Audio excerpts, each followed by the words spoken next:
So Derek has been a member of our group since July last year. So we're right at his 1 year, and you've never presented before? You can present on. Oh, no, I've presented before. Twice, Yeah, right? yeah. But I know you're secretly telling me my dues are due. Your dues are due, exactly. Funny you should mention that. Paula, Derek, Tommy, let's see who else is on there. But we're really excited to have Derek present today, so take it away. Thank you very much, Dan, and I'd like to thank Dan for giving me a reminder that I was presenting today, because I've been in Indian Springs Ranch for the last 5 days, completely void of any technological device. It was the first time I've done it in probably 10 years. It was amazing. I'm very scared to start going through email, but it was 100% worth it. I can't advise it enough. So if you're one of those people that has issues like me, it may be the easiest way just to get out of cell signal and that kind of thing. So, but my name is Derek Malmgren. I'm with Heartland Payroll and Human Resources. We are a Fortune 1000 company that's publicly traded on the New York Stock Exchange. We provide merchant processing, payroll, and HR for small to medium-sized businesses. And we've been in business for just over 20 years. And we have close to half a million clients in total between one of our two primary services. So I'm on the payroll and the HR side of the business. I previously owned a landscape construction company here in Boulder for about 6 years. Really gave it my all through the heart of the recession, and eventually realized that I'd rather be helping small businesses than be owning one. So a lot of what I know has been through the trial through fire of owning a business, of managing employees, and basically during that period doing most everything wrong that I could have been doing as far as payroll and human resources. So a lot of businesses, when looking at determining whether or not outsourcing payroll is a good option for them, have some considerations to take in mind. And a couple of reasons why companies outsource payroll is really to reduce the financial burden that can come with hiring somebody that maybe does it full time, or doing it as a business owner who may be really undervaluing their time in doing data entry and doing aspects of a business that is not their core competencies, and really risking missing tax payment deadlines or coming into areas where they may face penalties and interest by doing things incorrectly. So on average, companies seek outsourcing usually when they hit about 5 or more employees. But I will tell you, in my book of business, probably 20% of my clients are single officer S-corps.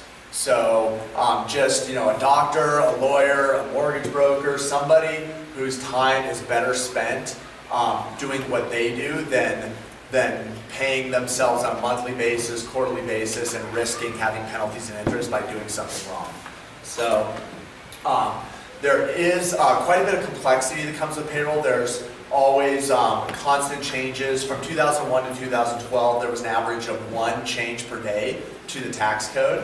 I'm sure Alicia can testify that it is not something that the layman should be navigating on their own. So outsourcing payroll is a good opportunity to not only put the liability for your tax liability deposits on somebody else. So for instance, in Heartland's situation, we prepare quarterly returns, we make tax deposits, and we sign and prepare all returns, so that if there is penalties and interest, we have to assume that if it was a result of our mistakes. So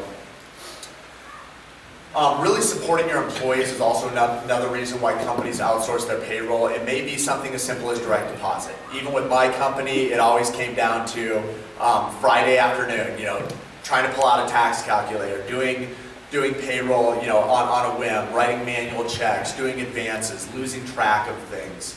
Having a 5-year-old and 2-year-old, I understand that even the most simple human beings require some sort of structure, some sort of consistency, and the biggest thing that an employee wants is to be paid.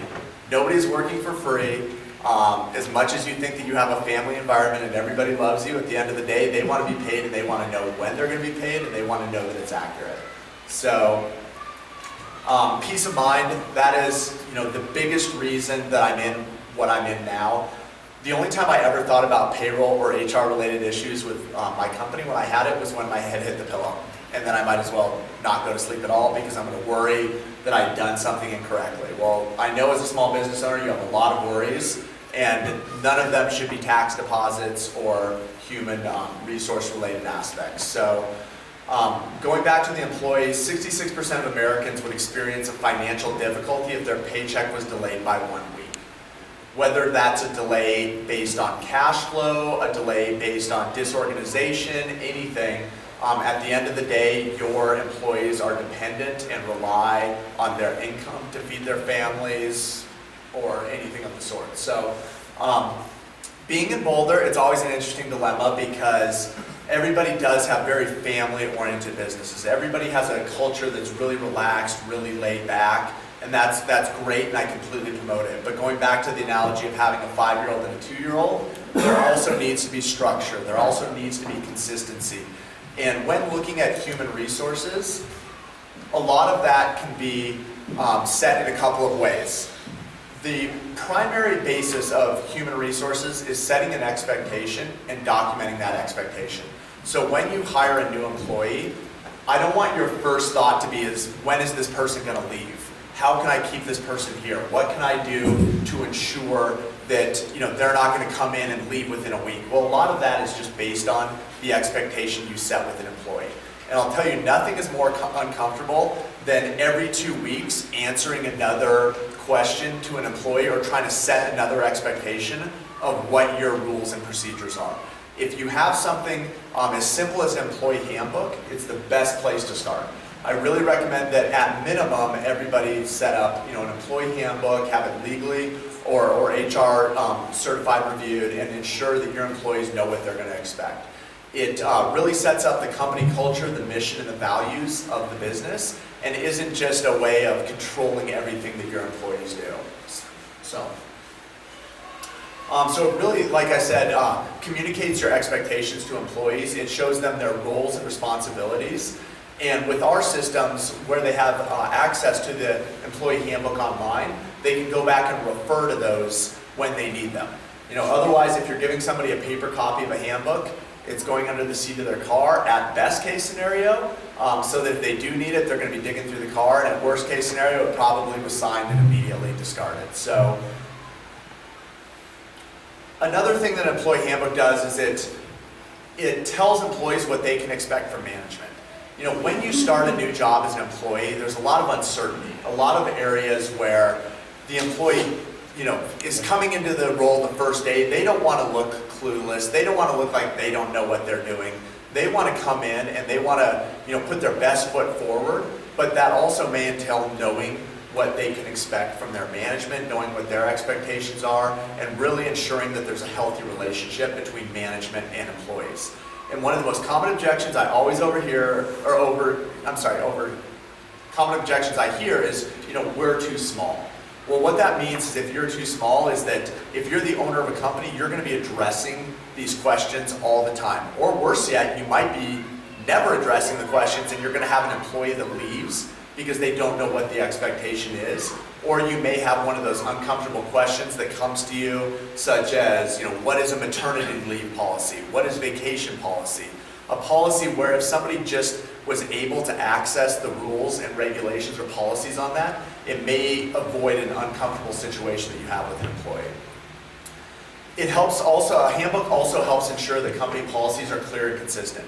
You really want to make sure that if you have 1, 2, 3 employees, that everybody has the same expectations so that there isn't the perception of favoritism or the perception that one person is allowed to get away with more than another person.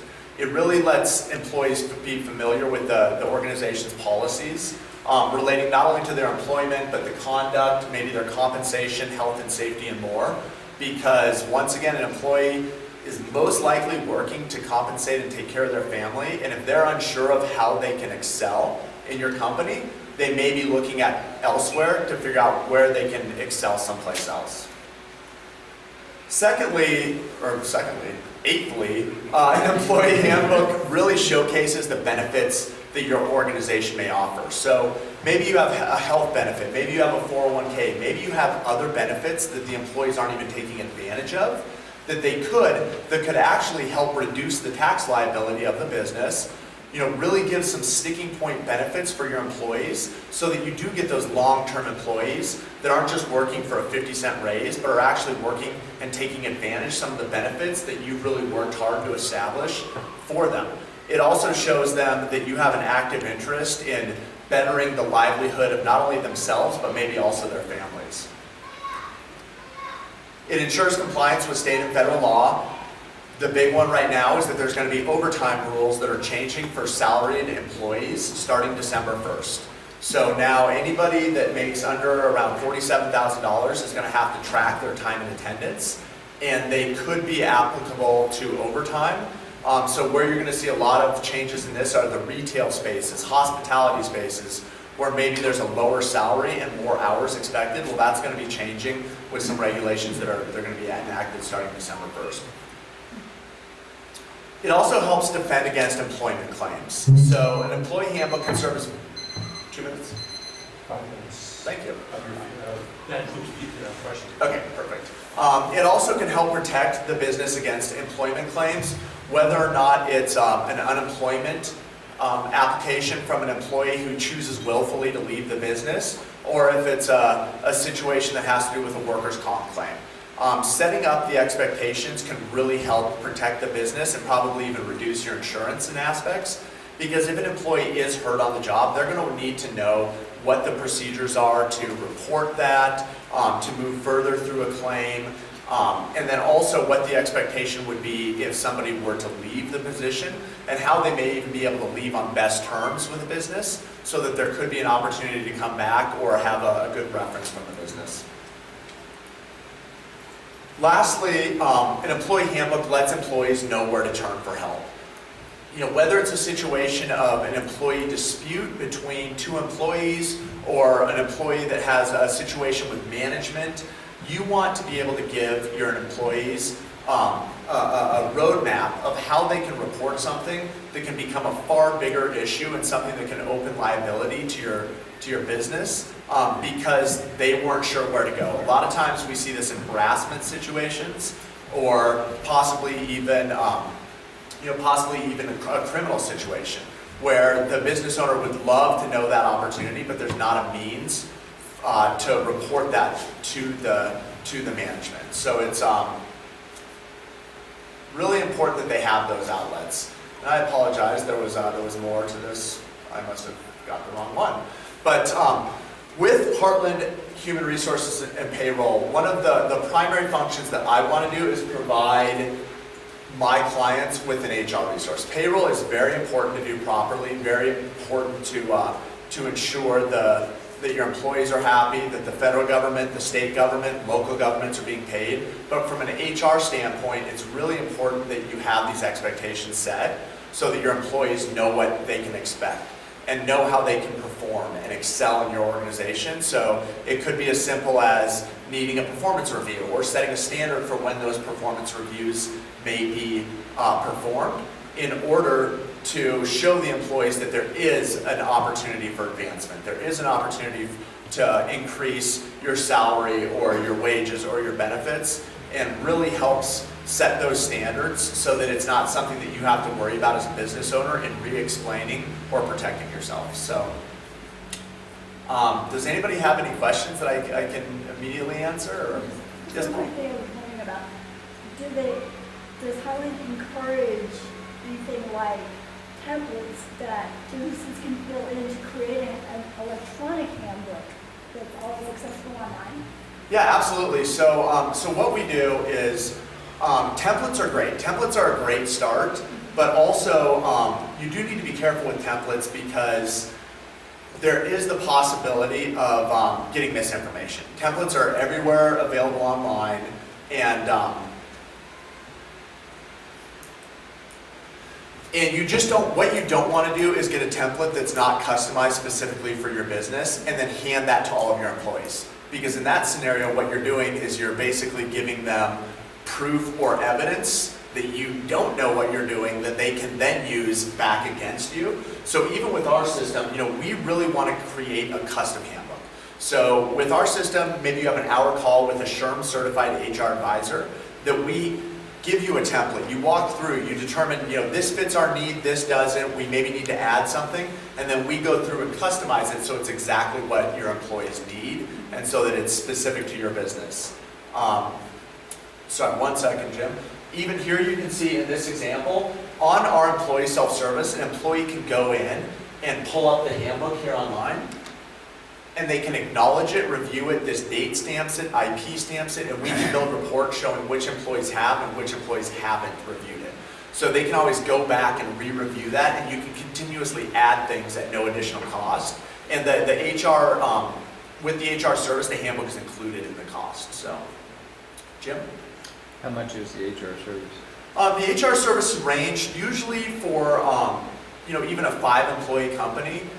For the group, I can usually get it in a semi-monthly, bi-weekly example to less than $100 per pay period. So a lot of our competitors may be charging around that same amount for payroll only. I have some control over my pricing, and my biggest goal is for every one of my clients to have our HR service. If they're looking at one of our competitors, you're probably going to be looking at about $130 for a 5-person business, $130 a pay period, plus $500 a month. We have no setup costs because we know that's the biggest barrier to entrance for a small business is they don't want to pay $3,000 to set up an HR system. We have no setup costs. Our prices are fixed for at minimum 3 years. And you'd probably be looking, like I said, around less than $100 for a 5-employee company per pay period. All right, we can take one short question. Okay.